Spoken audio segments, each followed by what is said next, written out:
السلام علیکم ورحمۃ اللہ وبرکاتہ ان الحمد للہ والصلاة والسلام علی رسول اللہ وآلہ وصحبہ ومن والاه۔ عزیز طلبہ، جامع ترمذی محاضرہ نمبر 7 میں آپ کا استقبال ہے۔ اس سے پہلے کے درس میں ہم نے اور آپ نے باب ما جاء فی فضل الطہور میں سند اور متن پر گفتگو کی تھی۔ آج کے درس میں متن کے بعد امام ترمذی رحمہ اللہ کا جو قول ہے وہاں سے شروع کریں گے۔ تو آئیے دیکھتے ہیں۔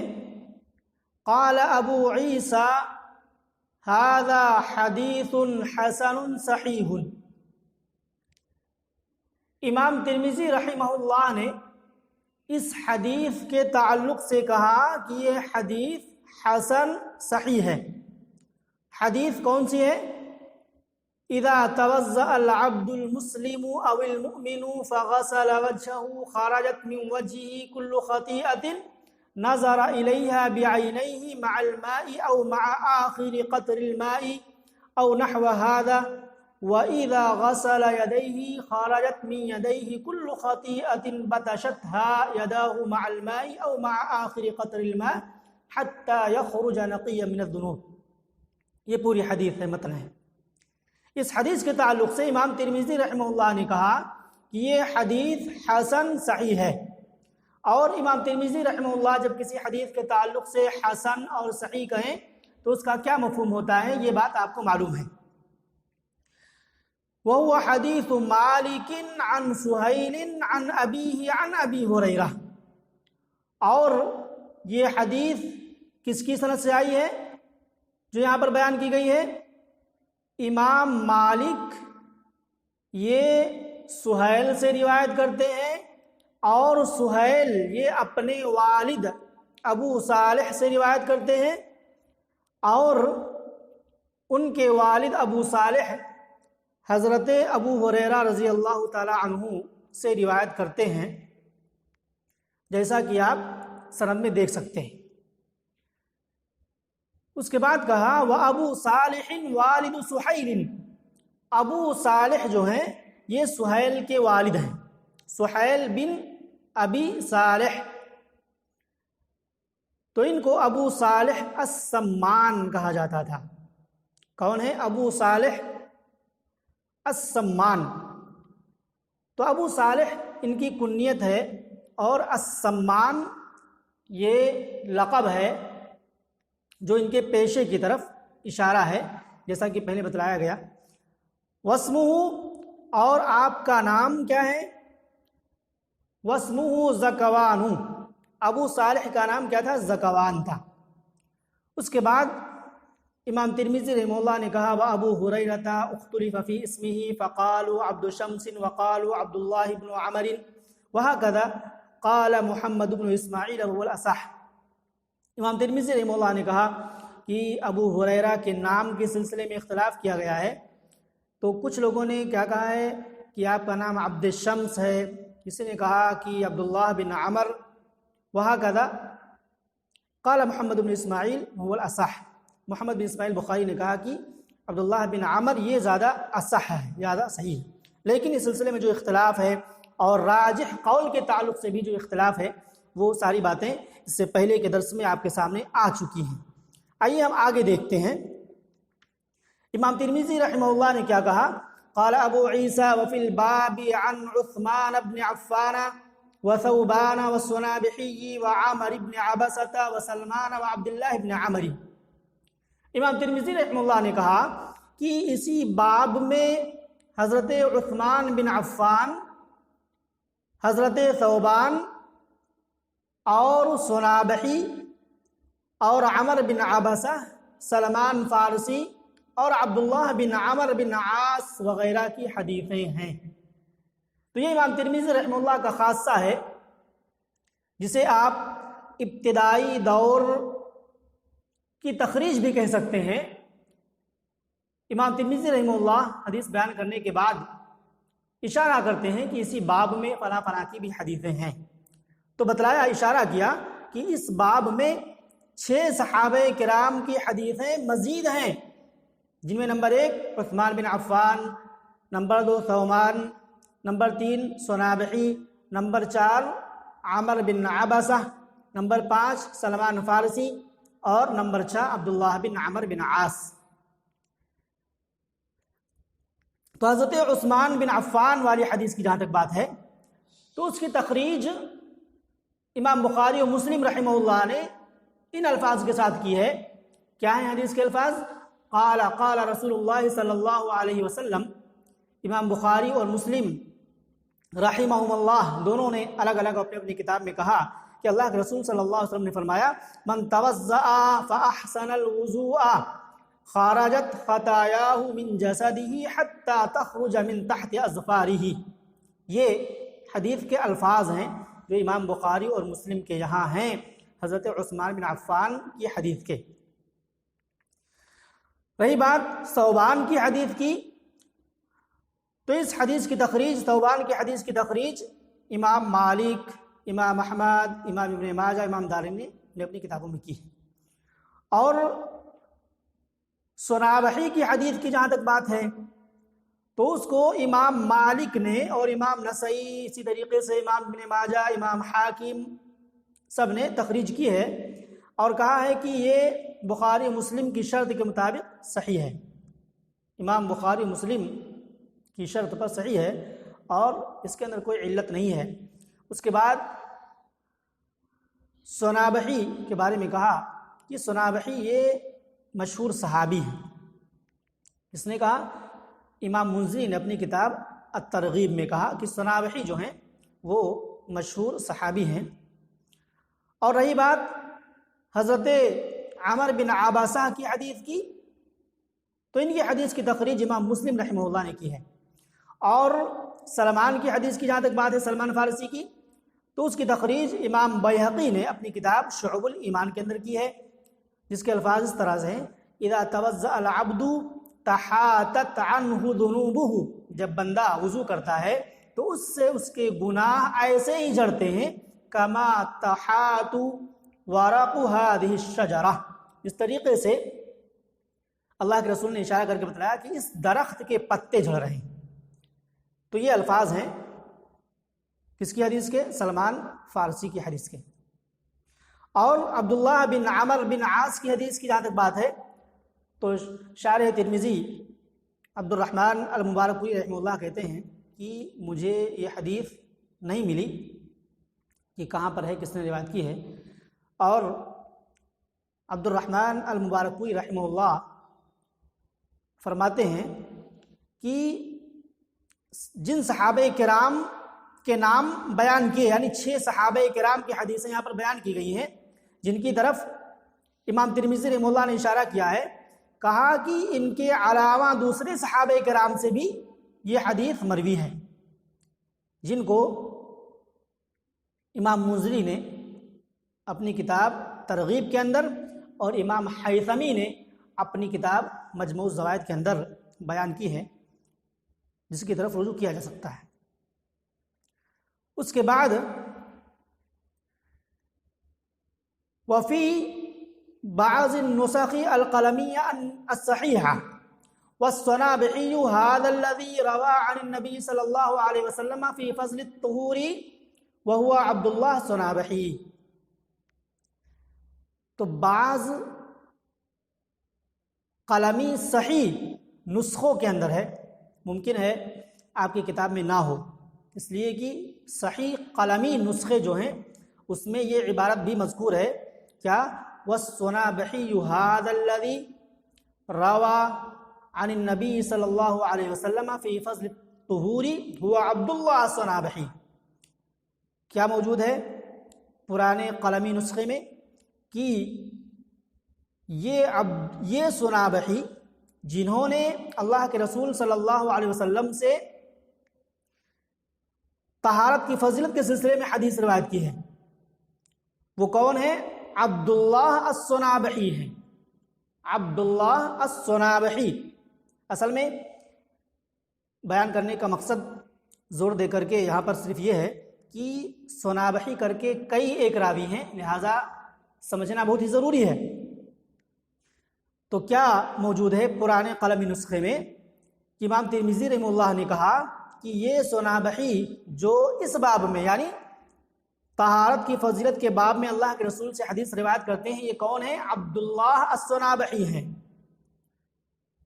تو یہ عبارت پرانے قلمی نسخے میں ہے، لیکن مطبوعہ جو نسخے ہیں اس میں موجود نہیں ہے، بلکہ صحیح قلمی نسخے جو ہیں ان میں بعض میں موجود ہیں۔ اور عبداللہ الصنابحی کی حدیث کو امام مالک نے اپنی کتاب موطا کے اندر بھی تخریج کی ہے زید بن اسلم کے حوالے سے، اور وہ عطا بن یسار سے روایت کرتے ہیں، وہ عبداللہ الصنابحی سے روایت کرتے ہیں۔ کیا؟ ان رسول اللہ صلی اللہ علیہ وسلم قال اذا توضأ العبد المؤمن فمزمز خرجت خطاياه من فيه۔ یہ لمبی پوری حدیث بیان کی ہے۔ تو امام مالک نے اپنی کتاب موطا کے اندر جس سند کے ساتھ حدیث بیان کی ہے وہ کیا ہے؟ زید بن اسلم عطا بن یسار سے روایت کرتے ہیں، اور وہ عبداللہ الصنابحی سے روایت کرتے ہیں۔ حافظ ابن عبد البر نے کہا کہ اس سند میں جس کو امام مالک نے اپنی کتاب کے اندر بیان کیا ہے، عطا پر اختلاف کیا گیا ہے، عطا پر اختلاف کیا گیا ہے۔ تو بعض نے کیا کہا؟ عن عبداللہ الصنابحی، یعنی عطا یہ عبداللہ الصنابحی سے روایت کرتے ہیں۔ وقال بعضهم، اور بعض نے کیا کہا؟ ابو عبداللہ الصنابحی، بعض عبداللہ الصنابحی کہتے ہیں اور بعض ابو عبداللہ الصنابحی کہتے ہیں، اور یہی زیادہ صحیح ہے، یعنی عبداللہ الصنابحی نہیں بلکہ ابو عبداللہ الصنابحی، یہ صحیح ہے۔ امام بخاری رحمہ اللہ نے کہا کہ امام مالک کو وہم ہو گیا اور انہوں نے کیا کہہ دیا؟ عبداللہ الصنابحی، جبکہ حقیقت میں کیا ہے؟ ابو عبداللہ الصنابحی۔ تو معلوم یہ ہوا کہ عبداللہ الصنابحی الگ ہیں اور ابو عبداللہ الصنابحی الگ ہیں۔ اس کے بعد امام ترمذی رحمہ اللہ نے کہا والصنابحی الذی روى عن ابی بکر لیس له سماع من رسول اللہ صلی اللہ علیہ وسلم واسمه عبد الرحمن بن عسیلة ويكنى ابا عبد الله رحل الى النبي صلی اللہ علیہ وسلم فقبض النبي صلی اللہ علیہ وسلم وهو في الطريق وقد روى عن النبي صلی اللہ علیہ وسلم احادیث۔ کیا کہا کہ وہ صنابحی جنہوں نے حضرت ابو بکر صدیق سے روایت کی ہے، ان کا سماع اللہ کے نبی صلی اللہ علیہ وسلم سے نہیں ہے۔ ان کا نام کیا ہے؟ عبد الرحمن بن عسیلہ، وہ صنابحی جنہوں نے حضرت ابو بکر سے حدیث روایت کی ہے، ان کا سماع اللہ کے رسول سے نہیں ہے۔ ان کا نام کیا ہے اس صنابحی کا؟ عبد الرحمن بن عسیلہ ہے، اور ان کی کنیت کیا ہے؟ ابو عبداللہ، ابو عبداللہ، یہ ان کی کنیت ہے۔ تو کہا وَصُنَابِحُ الَّذِي رَوَى عَنْ أَبِي بَكْرٍ الصِّدِّيقِ لَيْسَ لَهُ سَمَاعٌ مِّنَ النَّبِيِّ صلی اللہ علیہ وسلم وَاسْمُهُ عبد الرحمن بن عسیلة وَيُكْنَى أَبَا عبد اللہ۔ تو حافظ ابن حجر رحمہ اللہ نے کہا تقریب التہذیب کے اندر کہ عبد الرحمن بن عسیلہ المرادی ان کی کنیت ابو عبداللہ ہے، اور ان کی نسبت بھی الصنابحی ہے۔ یہ ثقہ ہیں اور کبار تابعین میں سے ہیں۔ یہ مدینہ پہنچے کب؟ اللہ کے رسول صلی اللہ علیہ وسلم کی وفات کے 5 دن بعد پہنچے۔ اور یہ جو صنابحی ہیں ان کی وفات کب ہوئی ہے؟ عبد الملک کی خلافت میں ہوئی ہے۔ تو 5 دن بعد پہنچے، یہ راستے میں رہ گئے تھے۔ اصل میں واقعہ بیان کیا گیا ہے کہ رحل الی النبی صلی اللہ علیہ وسلم، اللہ کے رسول صلی اللہ علیہ وسلم کی طرف سفر کیا، کوچ کی انہوں نے۔ وہو فی الطریق، اللہ کے رسول صلی اللہ علیہ وسلم کی وفات ہو گئی۔ فقبض النبی صلی اللہ علیہ وسلم، اللہ کے رسول صلی اللہ علیہ وسلم کا انتقال ہو گیا، اور ابھی یہ راستے ہی میں تھے، تو ملاقات نہیں ہوئی، صحابی نہیں ہو سکے، لہٰذا ان کا شمار کبار تابعین میں سے ہوتا ہے، ان کا شمار کبار تابعین میں سے ہوتے ہیں، تو یہ راستے ہی میں تھے۔ امام بخاری رحمہ اللہ نے اپنی صحیح میں ابو الخیر سے، اور وہ صنابحی سے روایت کرتے ہیں کہ انہوں نے کیا کہا، یعنی صنابحی نے اپنا واقعہ بیان کیا ہے کہ ابو الخیر نے پوچھا متى ہاجرت، آپ نے کب ہجرت کی؟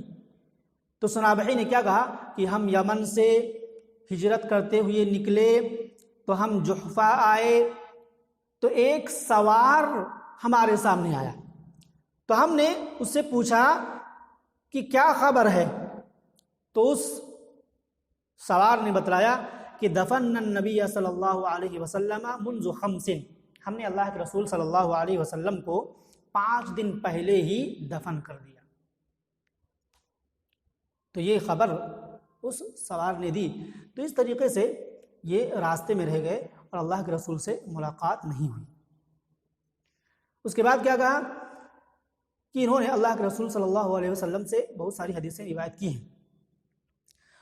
اس کے بعد کہا ایک دوسرے صنابح، والصنابح بن الاعصر الاحمسی صاحب النبی صلی اللہ علیہ وسلم، اور صنابح بن الاعصر الاحمسی جو کہ نبی صلی اللہ علیہ وسلم کے صحابی ہیں، انہیں بھی صنابحی کہا جاتا تھا، ان کی نسبت بھی صنابحی تھی، یعنی صنابح بن الاعصر الاحمسی الصنابحی، یہ بھی صنابحی ہی ہیں، تو ان کو بھی صنابحی کہا جاتا تھا۔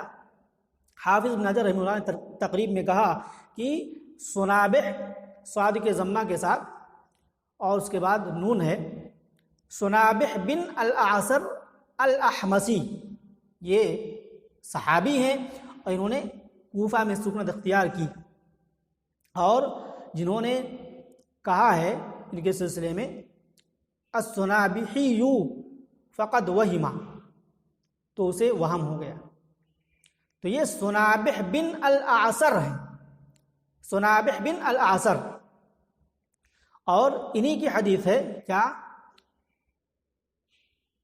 انہوں نے کہا کہ میں نے اللہ کے رسول کو فرماتے ہوئے سنا انی مکاثر بکم الامم فلا تقتلن بعدی، کہ میں دوسری قوموں پر تمہاری کثرت تعداد کی بنیاد پر فخر کروں گا، لہذا آپس میں قتال مت کرو، آپس میں ایک دوسرے کو قتل کر کے اپنی تعداد کو مت گھٹاؤ، تو یہ انہی کی روایت ہے۔ تو امام ترمذی رحمہ اللہ نے جو یہاں پر آخر میں بات بیان کی ہے وَالصُّنَابِحِيُّ الَّذِي رَوَىٰ عَنْ أَبِي بَكْرٍ، اس طریقے سے جو پرانے قلمی صحیح نسخے میں موجود ہے اس عبارت کو لیں، تو امام ترمذی رحمہ اللہ کی آخری بات کا خلاصہ کیا ہے کہ امام ترمذی رحمہ اللہ یہ بیان کرنا چاہتے ہیں کہ صنابحی کر کے کئی راوی ہیں، 3 راوی ہیں جو صنابحی کر کے آتے ہیں۔ کیا نمبر 1 کون ہے؟ صنابحی، وہ صنابحی جو اس باب میں یعنی باب فضل الطہور میں آئے ہوئے ہیں، وہ کون ہے؟ وہ عبداللہ الصنابحی ہیں جو کہ مشہور صحابی ہیں۔ یہ ایک صنابحی ہو گئے۔ امام ترمذی رحمہ اللہ کی باتوں کا جو خلاصہ ہے وہ کیا ہے کہ صنابحی کر کے کئی راوی ہیں، ان میں سے نمبر 1 کون ہے؟ وہ صنابحی جو اس باب میں یعنی باب فضل الطہور میں حدیث روایت کرتے ہیں، وہ عبداللہ الصنابحی ہیں جو کہ مشہور صحابی ہیں، تو یہ صحابی ہو گئے۔ اور دوسرے صحابی کون ہیں؟ اور وہ صنابحی جو ابو بکر صدیق سے روایت کرتے ہیں، جن کا نام کیا ہے؟ عبد الرحمن بن عسیلہ، جن کی کنیت کیا ہے؟ ابو عبداللہ ہے، جنہیں غلطی سے کچھ لوگوں نے عبداللہ کہا ہے، تو یہ کبار تابعین میں سے ہیں، یہ دوسرے صنابحی ہوئی۔ تو پہلے صنابحی جو اس باب میں آئے ہوئے ہیں حدیث روایت کرتے ہیں وہ صحابی ہیں، مشہور صحابی ہیں، اور دوسرے صنابحی جن کا نام عبد الرحمن بن عسیلہ ہے، وہ کبار تابعین میں سے ہیں، صحابی نہیں ہیں، جیسا کہ واقعہ بیان کیا گیا کہ یہ راستے ہی میں تھے اور اللہ کے رسول صلی اللہ علیہ وسلم کا انتقال ہو گیا۔ اللہ کے رسول صلی اللہ علیہ وسلم کی وفات کے 5 دن بعد یہ پہنچے۔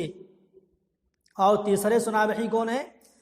تیسرے سنابح بن الاعصر، سنابح نام ہے، سنابح بن الاعصر الاحمسی، یہ بھی صحابی ہیں جنہوں نے کوفہ میں سکونت اختیار کی، اور انہیں بھی سنابحی کہا جاتا تھا، اور بعض لوگوں نے سنابحی کہا ہے۔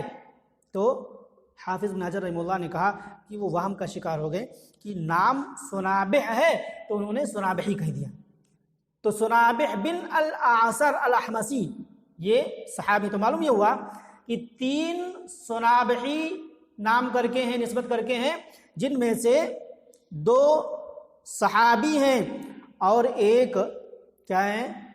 کبار تابعین میں سے ہیں۔ یہ امام ترمذی رحمہ اللہ فرق بتلانا چاہتے ہیں لاسٹ کی عبارت سے۔ تو اسی کے ساتھ یہ باب ختم ہو رہا ہے۔ انشاءاللہ اگلے درس میں باب ما جاء ان مفتاح الصلاۃ الطہور، یہ باب انشاءاللہ ہم اور آپ پڑھیں گے۔ اللہ رب العالمین سے دعا ہے کہ اللہ رب العالمین ہمیں پڑھنے کے ساتھ ساتھ سمجھنے کی، اور پھر علم کا جو حق ہے کہ آدمی عمل کرے اور عمل کرنے کے بعد دوسروں تک پہنچائے، اس حق کو ادا کرنے کی بھی اللہ رب العالمین توفیق عطا فرمائے۔